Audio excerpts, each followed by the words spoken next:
Olá, amigos do GPEC. Vamos hoje conversar sobre a parábola, o joio e o trigo.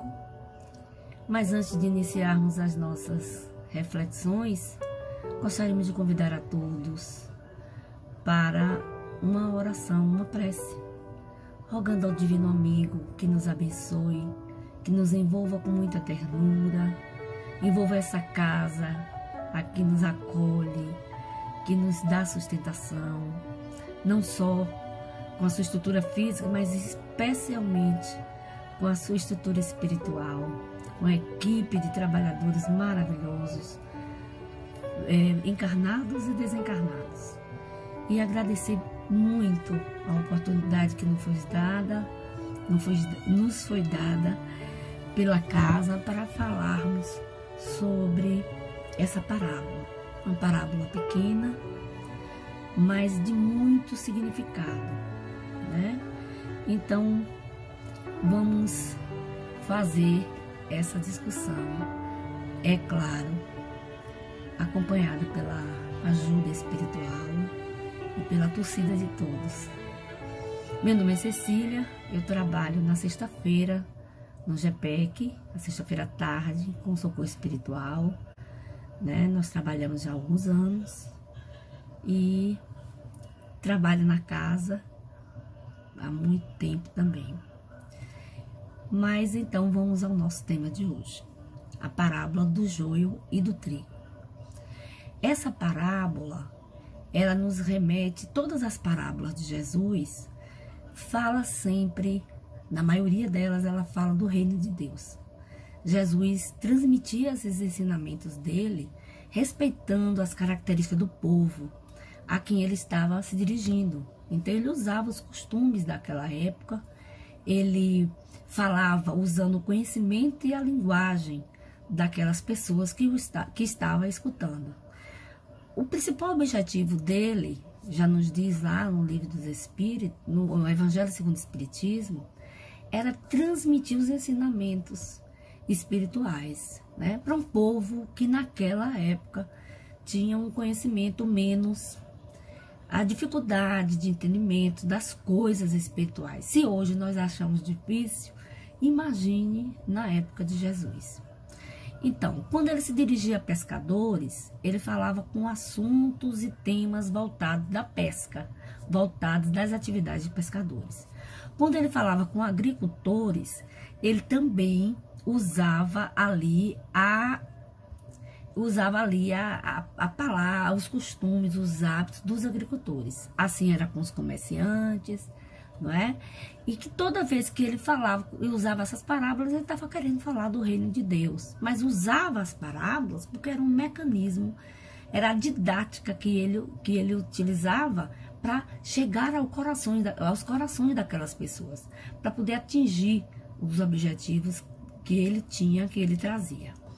Ele ia construindo naqueles irmãos o raciocínio, as ideias e passando os ensinamentos.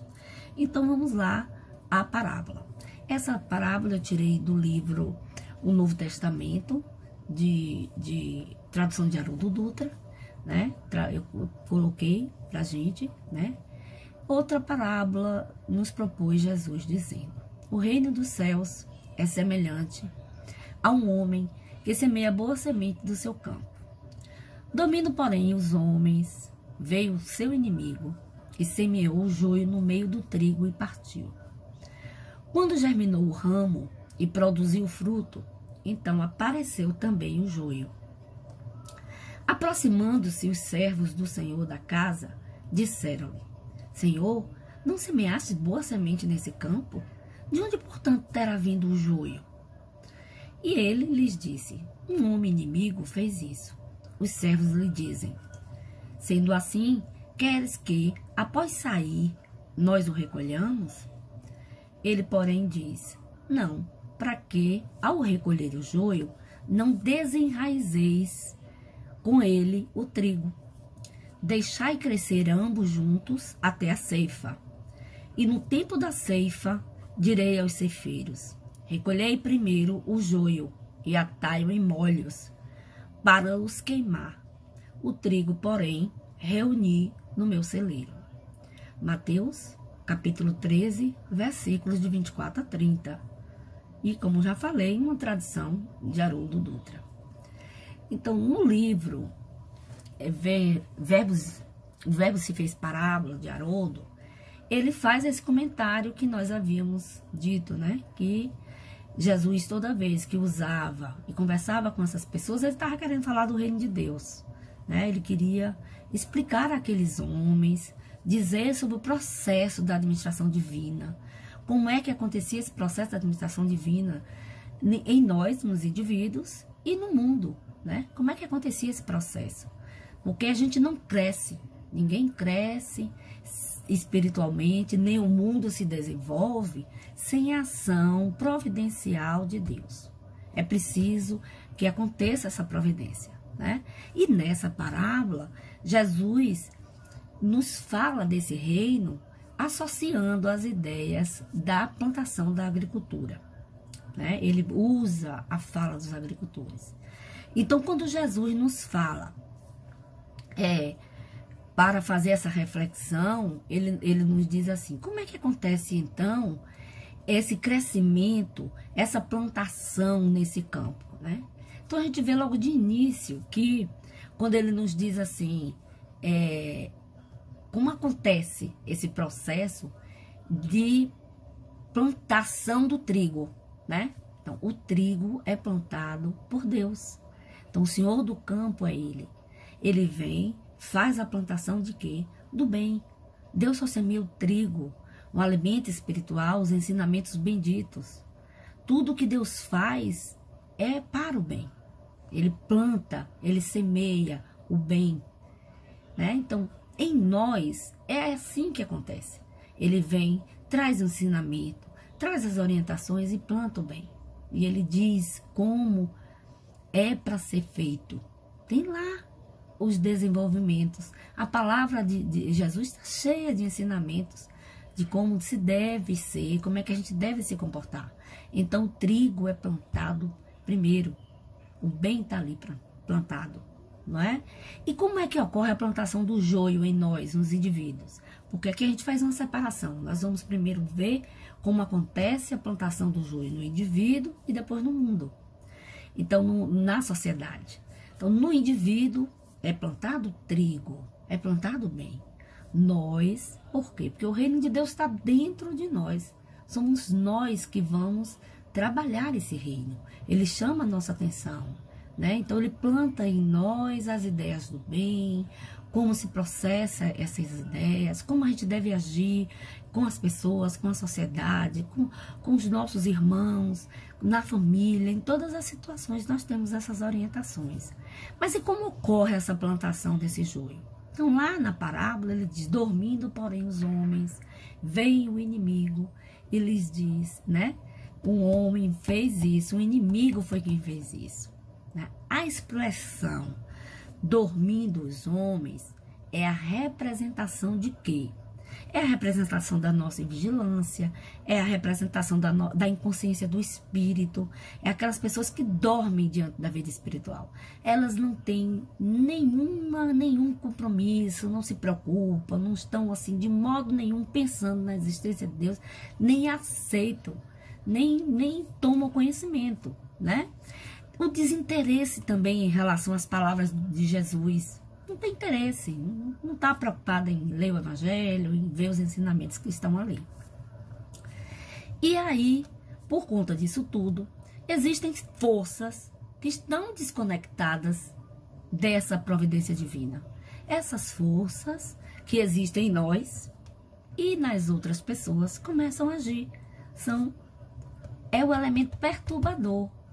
É ali que vai acontecer a plantação do trigo. É quando a gente dá ouvido a maus conselhos, é quando a gente toma determinadas atitudes, que a gente vai lá, esse inimigo ele está em nós e também está nos outros. Então nós vamos ali ouvir os ensinamentos, os sentimentos inferiores, os maus pensamentos, as escolhas e posturas equivocadas, que representam esses adversários, esses oponentes à ação divina, não é? Quando a gente, no momento que nós estamos vivendo, por exemplo, começamos a pensar, a ter sentimentos e pensamentos perturbadores, a gente percebe essa ação, né, de nos desarmonizar. Então, vai sendo plantado aquele joio ali. E tem a planta lá, a planta verdadeiramente, a germina, as raízes do joio, às vezes, ela se enrosca de tal forma na planta do trigo, que se você tirar o joio, você tira o trigo junto, né? Então, porque é assim que a coisa é plantada. Então, Deus, o semeador, ele planta só o trigo.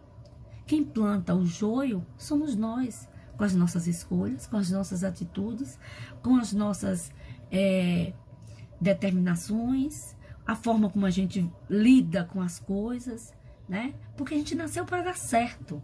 Quando dá errado, é uma escolha errada que nós fizemos em algum instante da nossa vida, tá? No capítulo 109, na questão 1009 do livro dos Espíritos, Paulo de Tarso nos fala sobre a culpa, né? Aí ele diz assim: o culpado é aquele que por um desvio, por um falso movimento da alma, se distancia do objetivo da criação, que consiste no culto harmonioso do belo, do bem, que foi idealizado pelo arquétipo humano, pelo homem-deus, por Jesus. Então, por um descuido mínimo, a gente dá ouvido às interferências, à ação perturbadora, à plantação do joio em nós, nos indivíduos, né? Quando a gente se associa com outros que estão pensando da mesma forma, que nos... por que você não vê isso? Você já observou aquilo? E nos tira do nosso roteiro. Mas precisa que nós aceitemos isso. Então, quando a gente aceita, a gente está permitindo que o joio seja plantado, né? Isso acontece muito nas interferências espirituais, quando a gente se deixa envolver por pensamentos, por situações difíceis, né? Surge uma aflição e a gente se envolve de tal forma com aquilo que nos perturba e chega inclusive a nos adoecer, né? E aí é que acontece essa plantação do joio no indivíduo, né? Aquela pessoa que veio para cá com essa proposta de praticar determinada ação e pratica outra. A gente vai ver um pouco isso mais na frente. E como é que acontece isso na sociedade, né? Essa plantação do joio. São todos aqueles que se identificam com a maldade, né?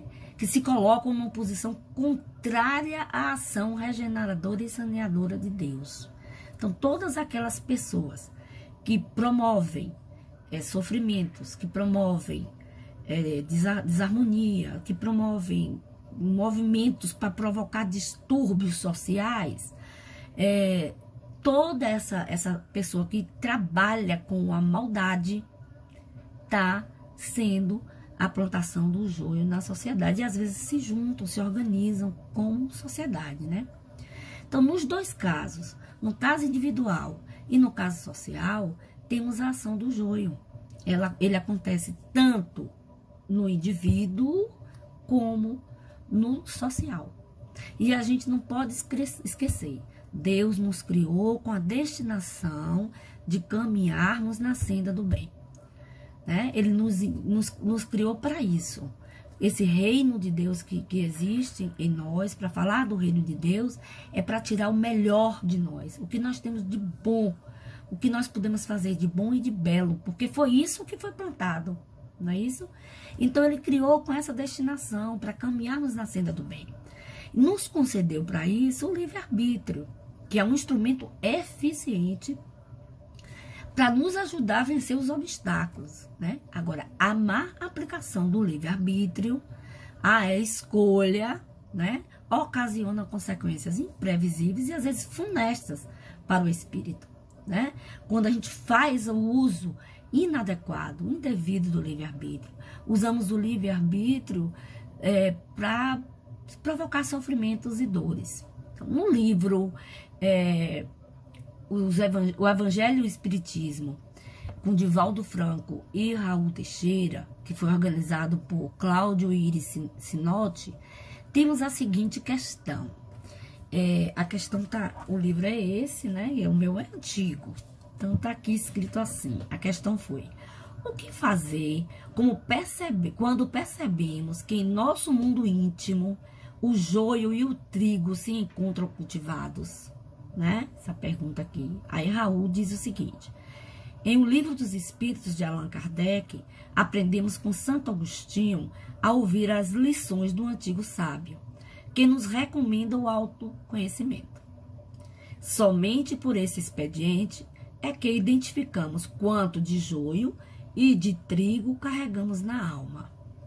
Caber-nos-á, então, fazer multiplicar o trigo identificado, as coisas boas, os sentimentos nobres, e desplantar e transformar o joio descoberto, o nosso lado feio, corrupto e sombrio. Já a resposta de Divaldo nos diz o seguinte: torna-se indispensável manter o bom ânimo, perseverando nas realizações edificantes. Somos viajores da noite das paixões, que rumamos para o claro dia da emoção superior, vencendo etapa a etapa as dificuldades de ontem, fascinados pela claridade do porvir. Termos cuidado se nos torna inadiável e não permitir que o joio cresça demasiado, misturando as suas raízes ao bom trigo, de modo que, ao ser arrancado, não leve boa parte do último. Então, a ser arrancado, essa é a resposta de Divaldo. Então, a gente percebe aqui o quê? O autoconhecimento.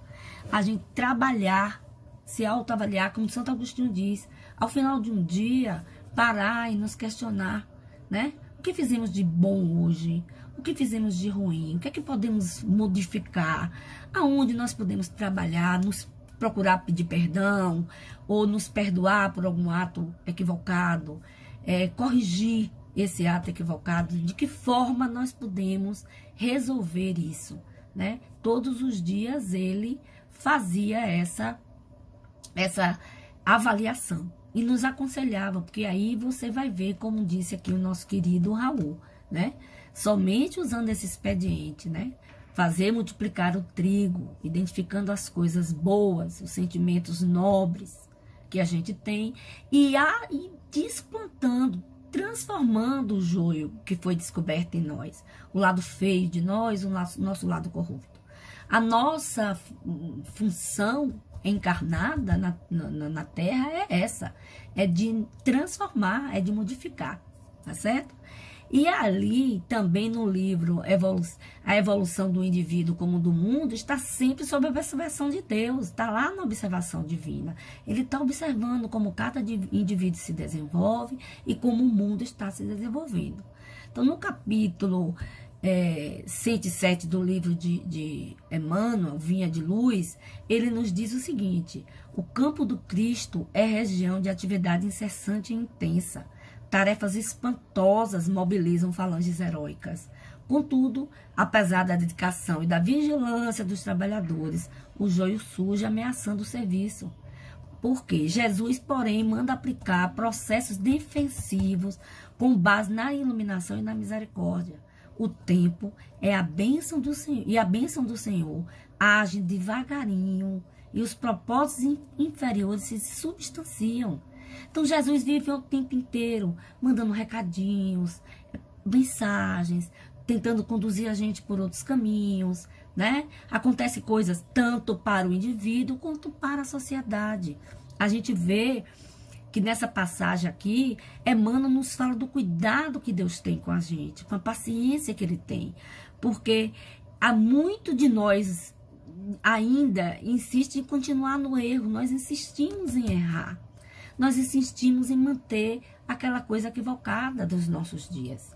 Então ele vai tentando nos fortalecer, nos orientar, mostrando pra gente, né? Surge, a gente tá ali fazendo uma coisa equivocada, um erro, e aí aparece uma coisa boa na nossa vida para tentar nos conduzir por outro caminho. O nascimento de um filho, o nascimento de um neto, surge felicidades, um amor. Ele vai plantando coisinhas para nos puxar, nos encaminhar para outra direção. Ele está sempre atento, fazendo chamadas para transformar, para fazer com que esse joio não cresça, né? E onde ele estacione onde está e pare aquele crescimento.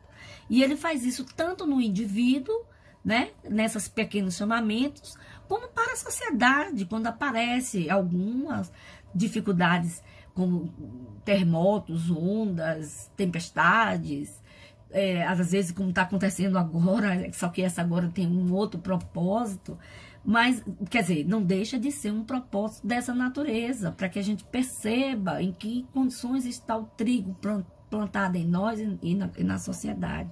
A gente vai ver um pouco mais à frente isso. E aí, ele fala o seguinte, que insiste em considerar, portanto, que o joio não cresce, ainda nesse capítulo, que o joio não cresce porque o divino lavrador não cuidou, mas sim porque o otimismo do semeador nunca perde a esperança da vitória no final. Deus fica ali aos pouquinhos, devagarzinho, com paciência, trabalhando, porque não acontece, a gente não consegue se modificar de uma hora para outra. Esse processo é um processo longo, que dura décadas, encarnações, a gente volta, retorna, tenta de novo, e ele ali nos dando oportunidades e oportunidades para que a gente consiga finalmente deixar crescer apenas o trigo no nosso campo, né? Então, o que a gente pode pensar a respeito disso, né? Pensemos no seguinte: quantos missionários foram enviados com a tarefa de progresso, né? Quantos Deus já nos enviou desde a antiguidade, né? Os mensageiros que vieram, quantos já vieram para nos conduzir na senda do bem, no caminho do bem, nos dar orientação, fazer as escolhas, não é isso? Então, muitos falharam, mas muitos acertaram. E nós agora também. Então tem assim, toda criatura, ela vem para cá com uma proposta reencarnatória, né? É uma proposta.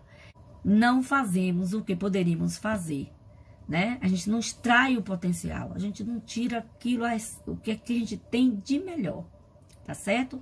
Por quê? Porque usa de forma equivocada o livre-arbítrio, né? A gente tem vários exemplos desses casos no livro Os Mensageiros, né? De André Luiz, no capítulo 13. Lá ele fala das ponderações de Vicente. E Vicente aí nos fala o seguinte, ele tá com André Luiz, aí pergunta a André, já visitou alguma dependência do Ministério do Esclarecimento? E André diz que não. Então ele vai lá e nos diz assim, localiza assim enormes pavilhões, né, de escolas maternais. São milhares de irmãs que comentam por lá as desventuras da maternidade fracassada, buscando reconstruir energias e caminhos. Ainda ali temos o Centro de Preparação Paternal, também lá cheio de pais equivocados, que não examinaram grandes massas de irmãos, examinando o quadro de tarefas perdidas, e recordam com lágrimas o passado de indiferença ao dever. Isso aqui ele está falando de pais e mães que não cumpriram seus verdadeiros papéis, né? Aí ele fala também, ainda temos nesse ministério a especialização médica, nobres profissionais de medicina que perderam santas oportunidades de elevação, lá discutem seus problemas. Ainda no esclarecimento, temos o Instituto de Administradores, onde os espíritos cultos procuram restaurar as forças próprias e corrigir os erros cometidos na mordomia terrestre. Quantos a gente não vê, quantas pessoas que se perdem por conta da mordomia, da preguiça, da falta de compromisso com os... Assume os compromissos. E quando chegou aqui, não consegue. Nesse livro mesmo, tem um caso. Um deles conta um caso que veio amparado pelo nosso lar. Porque aqui ele ainda fala assim, né, na página 87, ele ainda diz assim: somos numerosos os falidos nas missões terrestres. E note-se que os que hajam chegado nas zonas como o nosso lar devem ser levados à conta de extremamente felizes. Lá adiante ele diz: quanto a muitos estão fazendo angustiosas estações de aprendizagem nas regiões mais baixas, são infelizes prisioneiros uns dos outros.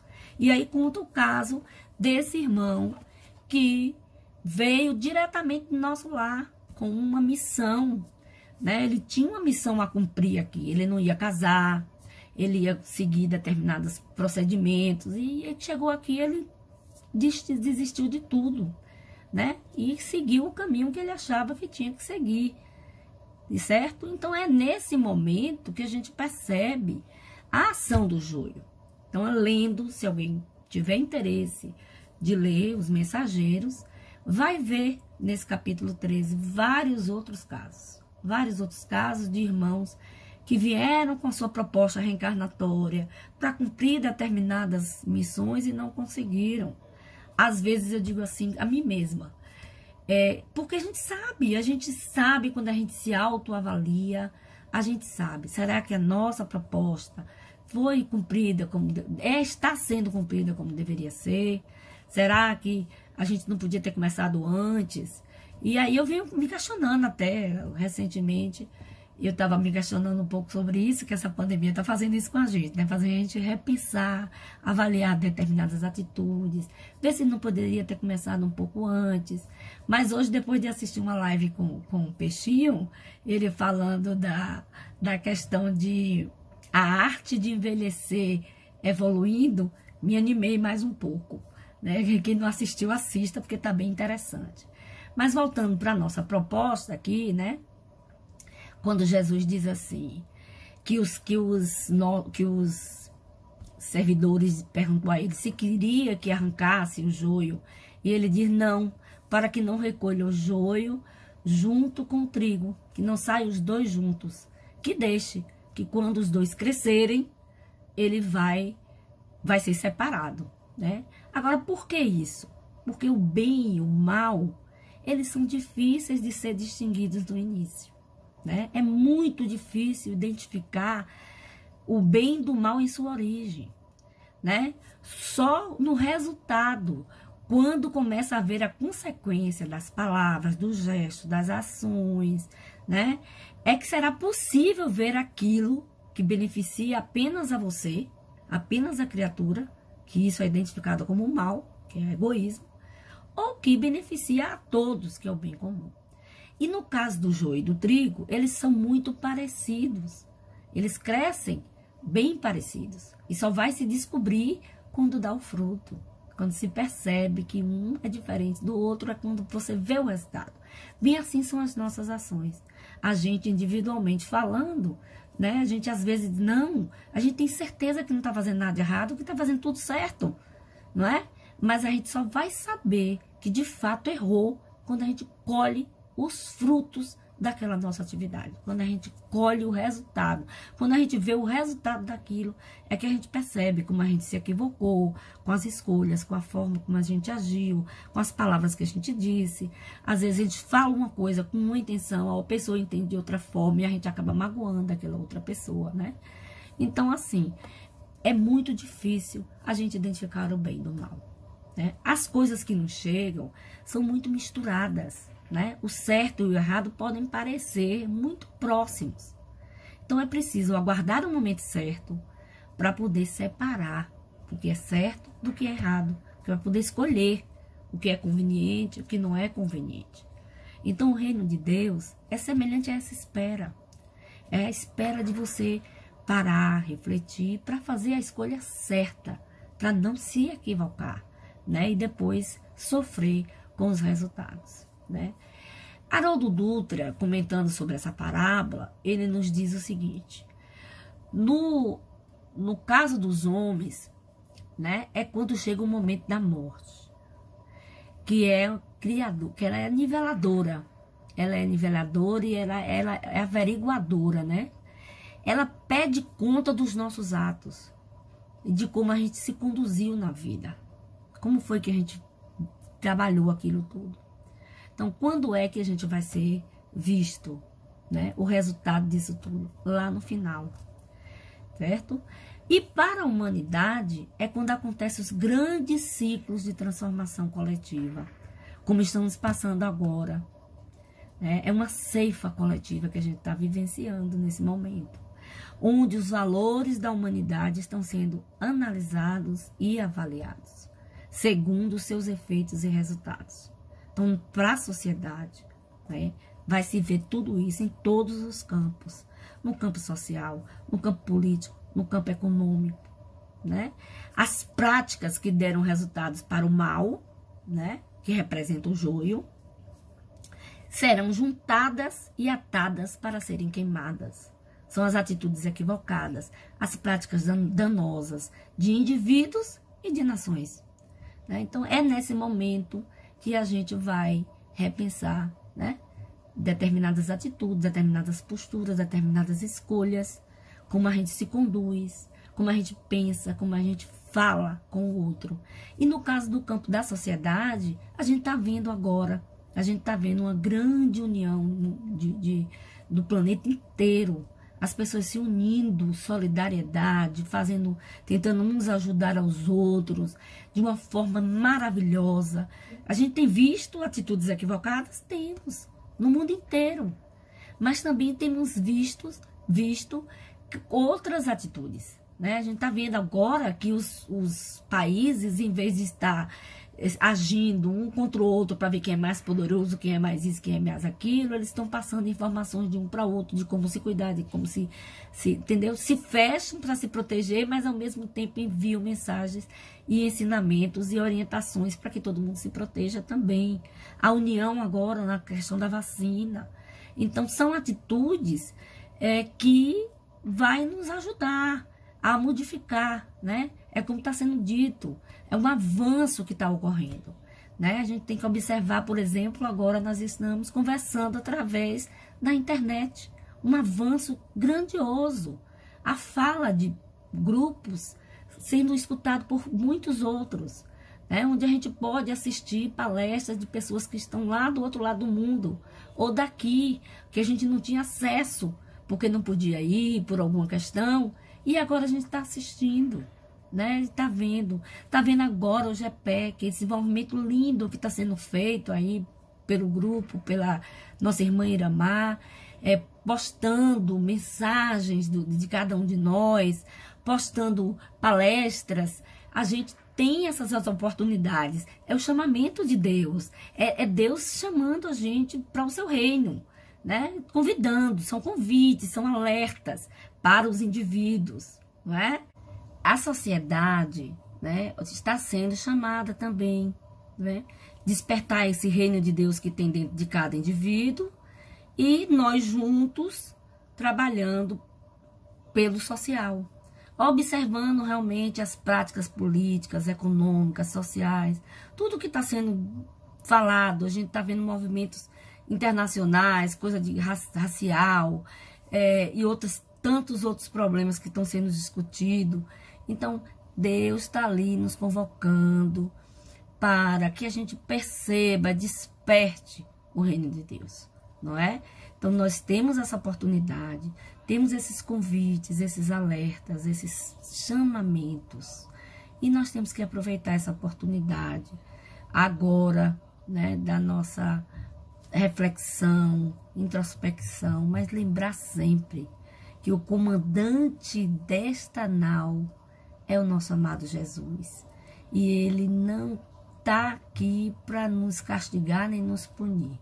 Ele está nos orientando, chamando a atenção.